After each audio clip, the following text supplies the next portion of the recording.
RSS प्रमुख मोहन भागवत ने head के बाद स्मृति मंदिर महर्षि व्यास सभागार रेसिम बाग में संघर्ष प्रार्थना ऑडियो टेप के विमोचन को संबोधित किया। इमर्जन्सीमध्ये पुष्कळ लोकांना पकडलं, काही नियमित होते, काही नव्हते। नियमित नसणाऱ्यांपैकी एक पॅरोलवर आले।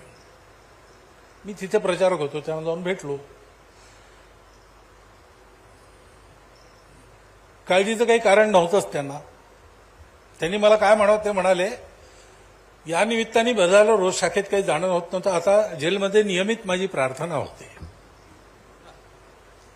ही इच्छा असते स्वयंसेवकाच्या मनात आणि लाखो स्वयंसेवक ते करत असतात। तर ते शब्द आणि अर्थाच्या पलीकडे